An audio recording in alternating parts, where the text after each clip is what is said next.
اس اتحاد کا کوئی فائدہ نہیں کہ دشمن سے اتحاد، اپنوں سے لڑائی۔ میں جملہ نہیں سمجھا سکا تو میرا خیال ہے کہ اگلی سطر میں ہر بندے کو سمجھ آنا چاہیے۔ گھر میں اولاد بھوکی بیٹھی ہو تو باہر حاتم طائی نہیں بنا جاتا۔ جو ہاتھ اٹھ گیا ہے بادشاہ حسین تمہاری سماعت ہو۔ پہلے گھر کا اتحاد ضرور ہے۔ بندہ ہمسایوں کی صلح کرانے جائے اور بھائیوں سے جھگڑا ہو، اور ہو سکتا ہے کہ ہمسایوں سے لڑائی ہی اسی بات پہ ہو جو گھر کی لڑائی پہنچ گئی ہے۔ ہم اتحاد چاہتے ہیں، اور یہاں میں ایک جملہ کہوں گا اپنے نوجوانوں کے لیے۔ قرآن نے اتحاد کا حکم دیا ہے، انضمام کا حکم نہیں دیا۔ اتحاد، اتفاق، انضمام، یہ تین چیزیں۔ اتفاق اور ہے، اتحاد اور ہے، انضمام اور ہے۔ خدا نے اتحاد کا حکم دیا ہے، اپنے عقیدے پر رہ کے اتحاد کرو۔ میں بات آسان کر دیتا ہوں جی۔ ایک شیشی میں چینی لی جائے، دوسرے میں پتی لی جائے، ان کو اکٹھا رکھا جائے تو یہ اتفاق ہے۔ ایک برتن میں دونوں کو ڈال دیا جائے، یہ اتحاد ہے۔ پانی ڈال کے نیچے آگ جلا دی جائے، اب یہ انضمام ہے۔ جب یہ آپس میں ضم ہو گئی، اب کوئی چینی علیحدہ نہیں کر سکتا، پتی علیحدہ نہیں کر سکتا۔ قرآن کا صرف اتحاد تک رہنا، انضمام تک نہ جانا۔ اتنا اتحاد رکھنا کہ تم رہو، وہ رہے۔ تمہارا اتحاد ہونا چاہیے نظریات کی وجہ سے، تمہارا اتحاد ہونا چاہیے عقیدے کی وجہ سے۔ یہ نہ ہو کہ تم وہ ہو جاؤ، وہ تم ہو جاؤ، ایسا نہیں ہو سکتا۔ اس کی اسلام اجازت ہی نہیں دیتا۔ اسلام کہتا ہے اتحاد کرو لیکن اپنے عقیدے میں رہ کے اتحاد کرو۔ ہمارے عقیدے کا نام علی ولی اللہ ہے، اور وہ اتحاد زندہ باد ہے جس میں علی ولی اللہ۔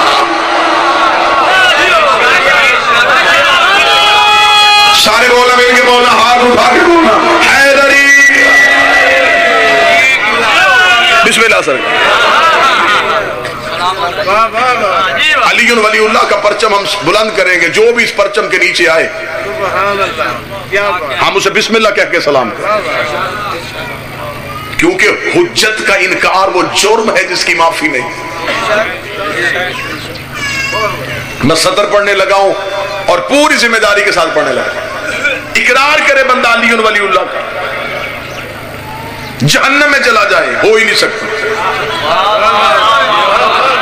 جو چپ بیٹھے ہو تمہارا یقین کیا ہے؟ اور بندہ انکار کرے علی ولی اللہ کا، چلا جائے جنت میں، ایسا بھی نہیں ہو سکتا۔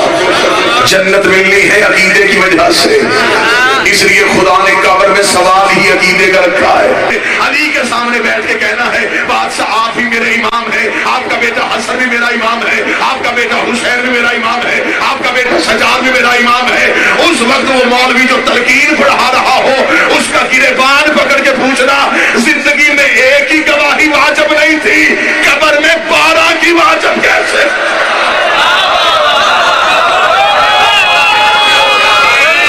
بسم اللہ سر، بسم اللہ سر، بسم اللہ۔ انکار حجت وہ جرم ہے جس کی معافی نہیں۔ حجت کا انکار کرو، خدا نمازیں بھی واپس لے لیتا۔ متوجہ صاحبان میری طرف رہیں گے تو معلوم ہے۔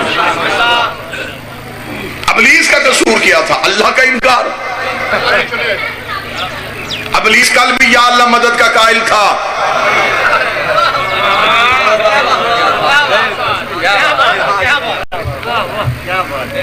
ڈر کے نہ سننا، جرت سے سننا، پرچہ ہمیشہ پڑھنے والے پہ ہوتا ہے۔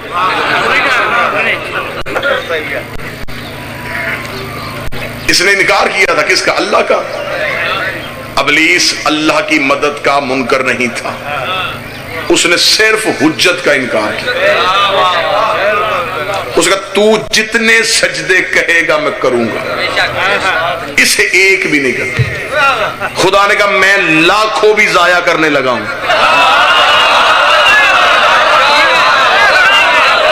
اس ایک ہی وجہ سے۔ یہ ایک ہوگا تو وہ قبول ہوں گے۔ میں جو 2 + 2 4 والا حساب کرنے لگا. خدا نے کہا یہ ایک ہے تو وہ ہے، ورنہ اٹھا یہ سارے سجدے.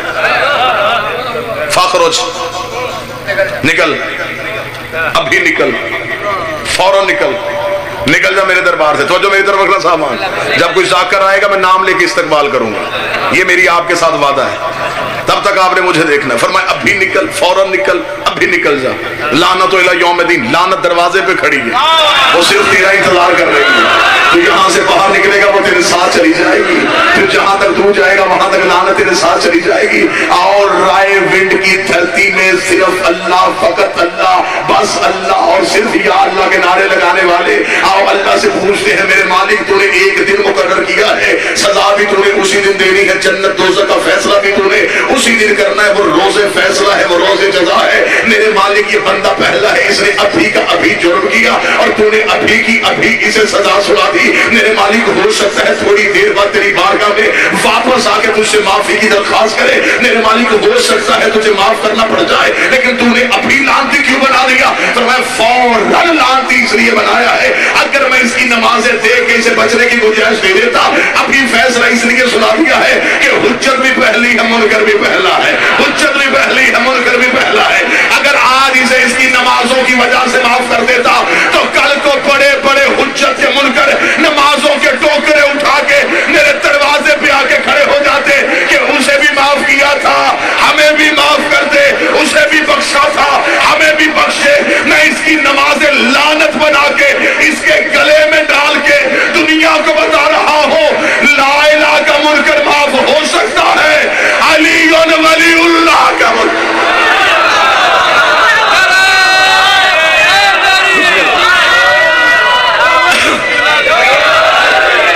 تو نے انکار کر دیا حجت کو، نکل میرے دربار سے، ابھی نکل. اللہ بھی نکالے تو حجت کی وجہ سے، نبی بھی نکالے تو حجت کی وجہ سے. اور جو اس وقت کے نکلے ہیں وہ ابھی تک واپس نہیں آئے.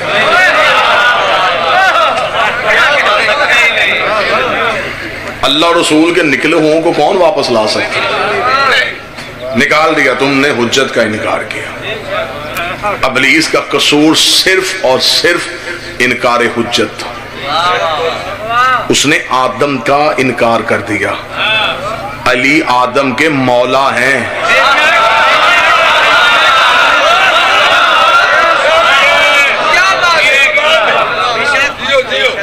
آدم کا انکار شیطان بنا دیتا ہے، اور جو آدم کے مولا کا انکار کرے. اور مجھے عزت حسین کی قسم ہے کہ ابلیس کی دوستی ہی آج تک علی کے دشمنوں کے ساتھ ہے، اور اس کی دشمنی جو ہے وہ علی کے نوکروں کے ساتھ. قبلہ مبلغ اعظم اسماعیل اعلیٰ مقام ہو کہتے تھے، انہوں نے کہا کہ مجھے کسی جگہ پہ ابلیس ملا تو میں نے اس سے کہا نامراد تو میری ہی قوم کو نمازوں سے کیوں روکتا ہے؟ باقی مسلح سے اترتے نہیں، یہ مسلح پہ آتے نہیں، انہیں کیوں نہیں روکتا؟ جو جملہ مولوی اسماعیل صاحب نے کہا لطف لینے والا ہے. مولوی صاحب کہنے میں نے اس سے کہا کہ انہیں کیوں نہیں روکتا؟ اس نے کہا مولوی اسماعیل میرا دماغ خراب ہے، میں اسی کو روکوں گا جس کی قبول ہونی نہیں، جس کی ہونی نہیں. اسے مسلح سے اتارنے کا فائدہ کیا ہے؟ جس بندے کے چہرے کی رنگت ہلکی سی تبدیل ہوئی ہے، اب اس کے لیے مجھے خطرناک جملہ کہنا پڑ رہا ہے. کاش وہ رنگت ٹھیک ہوتی تو میں یہ جملے کا سہارا ہی نہ لیتا. معصوم فرماتے کہ دشمن حجت جب مسلح پہ کھڑا ہو کے نماز شروع کرتا ہے، اس کی نماز ختم ہونے تک ابلیس اس کے ساتھ مسلح پہ آگے بیٹھ جاتا ہے، اور بیٹھنے کے بعد کہتا تو وضو کر رہا تھا میں دیکھ رہا تھا، تو مسح کر رہا تھا میں دیکھ رہا تھا، تو مسلح پہ آیا، تیری نیت کو میں نے سنا، تیری قرأت کو میں نے سنا، تیرے رکوع و سجود کو میں نے دیکھا. نہ میں نے تجھے روکا، نہ میں نے تجھے ٹوکا، نہ میں نے تجھے عبادت سے ہٹایا، نہ میں نے تیرے نفس پہ کسی قسم کا مخل ہوا. میں نے اس لیے تجھے عبادت سے نہیں روکا. خدا تجھ پہ لعنت کرے، اگر تیری قبول ہونی ہوتی تو میری بھی ہو جاتی، کیونکہ تو بھی حجت کا منکر ہے، میں بھی حجت کا منکر.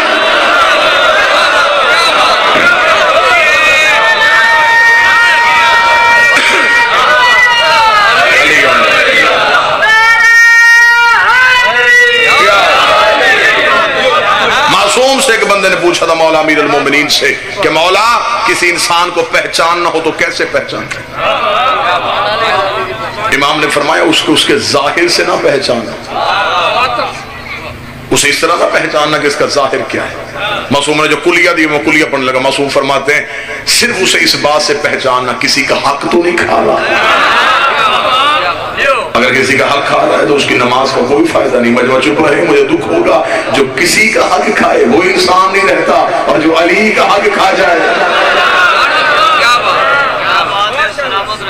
انکار حجت وہ جرم ہے جس کی معافی نہیں۔ جس نے غدیر کے بعد اعلان کیا تھا نا انکار کرنے کا، اس کا بھی جذباتی فیصلہ نہیں تھا۔ غدیر میں اعلان ولایت کے بعد وہ جو حارث ہے، بن کیوں جی؟ جو علی کا دشمن ہو اس کا بن سے تعلق ہی کوئی نہیں۔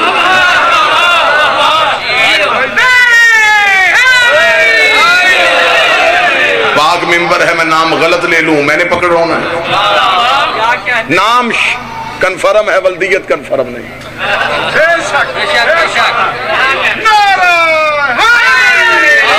اس نے انکار کیا، اور انکار کیا کیا؟ وہیں پہ کھڑے ہو کے انکار کر دیا؟ نہیں، سوچی سمجھی سازش کے تحت اسے پلانٹڈ تھا، اسے تیار کیا گیا تھا۔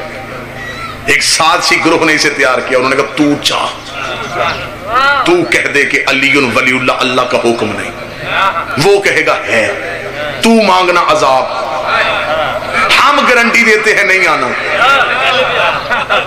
وہ کہتا کیوں نہیں آئے گا؟ انہوں نے کہا ابو جہل نے مکے میں مانگا تھا، وہ تو اللہ کو بھی نہیں مانتا تھا، نبی کا کلمہ بھی نہیں پڑھتا تھا۔ اسے کہا تھا کہ عذاب، اس سے مانگ دے عذاب، اسے کہہ دے پتھر بھیجے ہمیں ویسے ہی ختم کر دے۔ رسول نے کہا اللہ افطر علینا حجارۃ من السماء، میرے اللہ یہ پتھر مانگ رہا ہے، آسمان سے پتھر بھیج سکتا ہے؟ فرمایا ان کان لیعذبہم وانت فیہم، وہاں عذاب آ سکتا ہے جہاں تو رہتا ہو، جہاں تو ہو وہاں عذاب نہیں آتا۔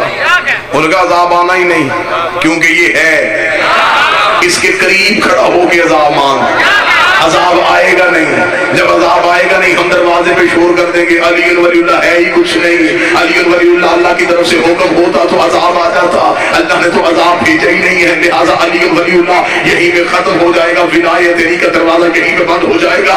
سوچی سمجھی سکین کے تحت اسے تیار کیا گیا، اسے نبی کے سامنے کھڑا کیا گیا، اسے کہا اے عبداللہ کی یتیم، تو نے کہا اللہ ایک ہم نے مانا، تو نے کہا روزہ رکھو ہم نے رکھا، تو نے کہا نماز پڑھو ہم نے پڑھی، یہ کیا کر گیا اپنے بعد اپنے چچا زاد بھائی علی کو ہمارے اوپر حاکم بنا دیا کہ بتا یہ ولایت تیری مرضی سے ہے یا اللہ کی مرضی؟ اگر اس میں اللہ کی مرضی شامل ہے تو اسے کہ آسمان سے پتھر بھیجے، فوراً تڑپتی ہوئی آیت نازل آ گئی، وَسَأَلَ سَائِلٌ بِعَذَابٍ وَاقِعٍ، ایک سوال کرنے والے نے سوال کیا، ہم نے عذاب واقع کر دیا، فوراً حارث کے سر پہ پتھر لگا تو حصوں میں تشریف ہو گیا۔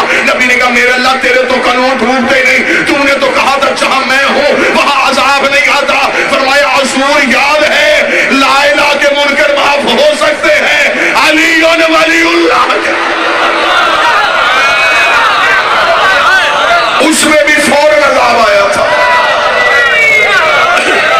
اس میں بھی عذاب فوراً آیا، اس میں بھی عذاب فوراً آیا، نہ اس کے لیے معافی نہ اس کے لیے معافی، نہ اسے معافی کا لمحہ ملا نہ اسے معافی کا لمحہ۔ ایک لمحہ بھی علی کے بغیر گزارو گے فوراً عذاب آ جائے گا۔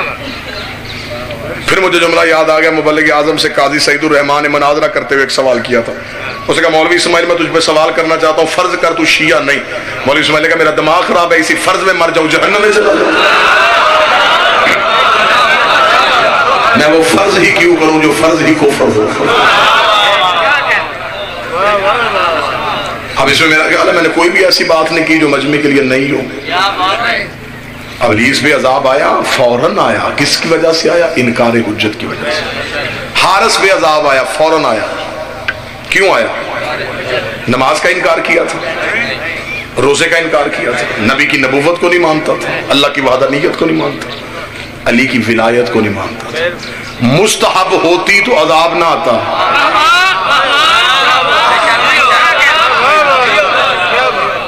مستحب کا ترجمہ ہے، مستحب کہتے ہیں اس چیز کو جو ہو جائے تو ٹھیک ہے، نہ ہو تو سزا کوئی نہیں۔ اسے سزا کس بات پہ ملی؟ مجمع خاموش کیوں ہو گیا؟ آپ میرا ساتھ دیں۔ حارث کو سزا جو ملی ہے یہ کس وجہ سے ملی؟ اس نے انکار کیا۔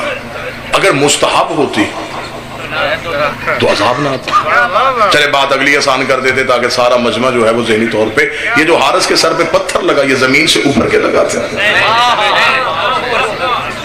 آسمان سے آیا، جہاں سے ولایت کا حکم آیا تھا۔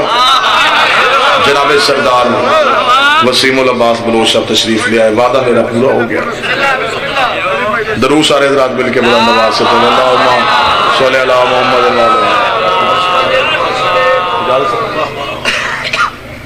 جناب قبلہ کعبہ علامہ سید محمد عباس رضوی صاحب بھی تشریف لے آئے، لیکن اب میرے دو قابل احترام عزت دار بھائی تشریف لے آئے، ایک سید ایک غیر سید، لہذا احترام بسم اللہ۔ بسم اللہ۔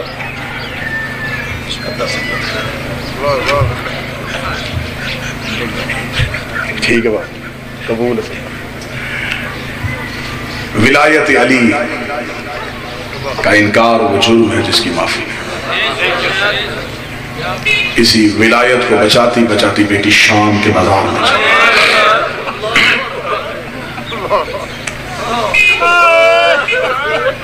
اس کا ننگا سر چمکتے ہوئے سورج نے دیکھا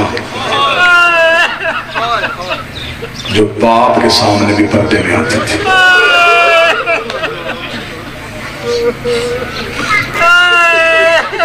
کربلا کے بعد دشمنی ختم کر دیتے تو شاید مجلسوں میں یہ گریہ نہ ہوتا۔ دکھ یہی مار گیا، بدلے علی کے تھے، لیے علی کی بیٹیوں سے۔ اس بی بی کو اس بازار سے گزارا گیا جو بازار مردوں کے چلنے کے لائق بھی نہیں تھے۔ مجلس ختم ہو، مستورات کے ساتھ مرد ہو، مرد بازار میں آئے، بہن پیچھے آتی ہے، بیٹی باپ کے پیچھے چلتی ہے۔ رش زیادہ ہو یا رستہ بھائی بناتا ہے یا باپ بناتا ہے، آواز نہیں دیتا کیونکہ اس کے ساتھ پردہ دار ہوتی ہے۔ جو بندہ سامنے ہوتا ہے وہ اس کے کاندھے پہ ہاتھ رکھتا ہے کہ اسے پتہ چل جائے کہ میرے ساتھ پردہ دار ہے۔ ہائے کہہ سکو تو کہہ دینا، جس نے علی کی بیٹی کا رستہ بنانا تھا اس کے ہاتھ بڑھے ہوئے تھے۔ وہ ہر موڑ پہ ایک ہی صدا دیتا رہا، رستہ دو میرے ساتھ علی کی بیٹی، رستہ دو میرے ساتھ محمد کی بیٹی۔ گزر گئی بازار شام سے، پلٹ آئی واپس مدینے۔ مدینے آ کے بی بی سیدھی آئی ہے قبر رسول پہ۔ قبر رسول پہ آ کے بی بی نے روضہ رسول کے دروازے پہ ہاتھ رکھا، ہاتھ رکھ کے بی بی نے سسکیاں لے کے رو کے پہلی سطر پڑھی۔ بی بی رو کے کہتی نانا ایک بار قبر سے نکل کے پہچان میں وہی زینب۔ بی بی نے دوسری سطر پڑھی، بی بی رو کہتی نانا تیری نماز بچ گئی، میرا نمازی کربلا میں سو گیا۔ نانا تیری اذان بچ گئی، میرا مؤذن کربلا میں رہ گیا۔ جو ہائے کیسے کو جو سید بیٹھے ان سے معافی مانگ کے چوتھی سطر پڑھنے سے پہلے علی کی بیٹی نے گٹھڑی کھولی، گٹھڑی سے حسین کا تیروں سے چھلنی کرتا نکالا، کرتا چادر بنا کے قبر پیغمبر پہ ڈالا۔ لوگ کہتے نانا ایک بار قبر سے نکل کے پہچان، یہ اسی حسین کا کرتا ہے جس کا لباس جنت سے آیا تھا۔ نانا یہ اسی حسین کا کرتا ہے جو تیری پشت پہ سوار ہوتا تھا۔ قبر رسول پہ زلزلہ آ گیا، آواز آئی زینب کرتا ہٹا دے، زینب کرتا ہٹا دے۔ لوگ کہتے نانا تجھ سے بیٹے کا کرتا برداشت نہیں ہوا، ابھی تیری قبر میں مسلمان ہے، میں رات کے آخری پہر میں آؤں گی، تیری قبر کا چراغ بجھاؤں گی۔ نانا میں تجھے اپنا لباس دکھاؤں تو پھر مجھے بتانا۔ اتنا امت نے تیرے بیٹوں کو نہیں مارا جتنا تیری پردہ